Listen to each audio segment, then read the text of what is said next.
Hello and welcome to On Preachy, a podcast of homilies and reflections by the voices of St. John Chrysostom Parish. Today, Father Brian Zumbro reflects on Matthew chapter 25, verses 1 to 13. The Gospel reading for Sunday, November 12th, 2023.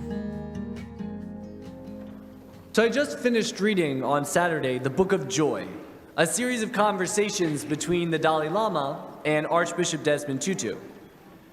And it was really a fascinating exchange between two of the spiritual titans of our time. So much wisdom contained in their lived experience, in their struggle to build a more just and peaceful world, despite decades of oppression and violence directed against them and their people. And to be honest, the book felt even more poignant knowing that Archbishop Desmond Tutu is no longer with us, that this was like his last love letter to the world. But the thing that struck me most of all about the book was that in every page you could feel the genuine warmth and care, concern, and love that existed between these dear friends. Despite all of the obvious differences between them, differences of culture and religion, different experiences of exile and state oppression. But if there was a theme that consistently emerged throughout the book, it was the inclusive circle that the two of them drew together to encompass all of humanity. A circle where each person was deserving of joy and compassion.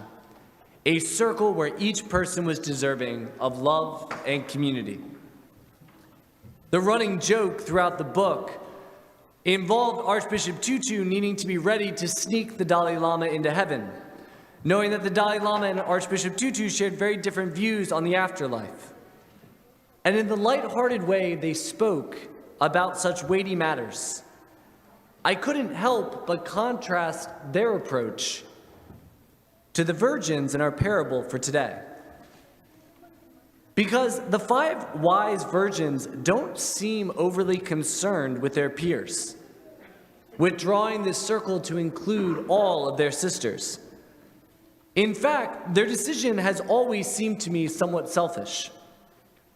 I mean, they know the bridegroom is in the vicinity. I'm sure the oil would have gotten the 10 of them through just fine. And even if it didn't, wouldn't that have been okay? Would not their presence have been worth more than some lamps burning in the night? I know, I get the message. Be awake, be aware, be prepared. I get it.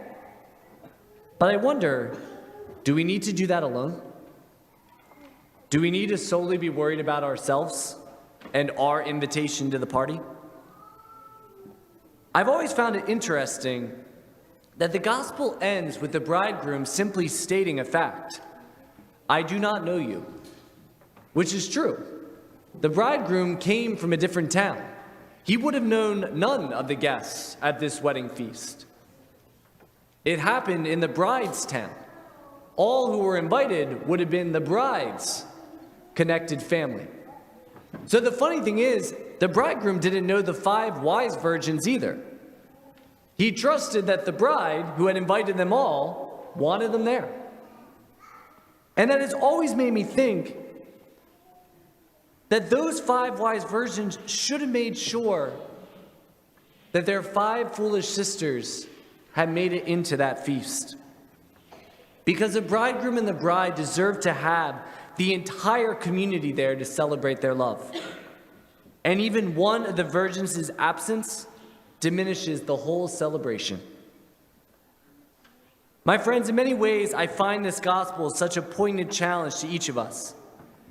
Because let's be real, it's easy to claim the mindset of those so-called wise virgins, the prudent exemplars of self-interest, worried solely about whether or not we will get in. Will we get the reward? Worried simply about our own family or village, tribe, nation, or religion. But today, we have the opportunity to choose differently. To let our family be one global family, where each member is as equally precious as our own child or parent, best friend, sibling, or spouse. even if they worship God by a different name, or bear a skin of a much darker hue than our own. Even if they lack the papers to legally be here, or love another person who's the wrong gender in the eyes of the world. Even if they lack the money or status to walk in our circles, or possess a litany of crimes to their name.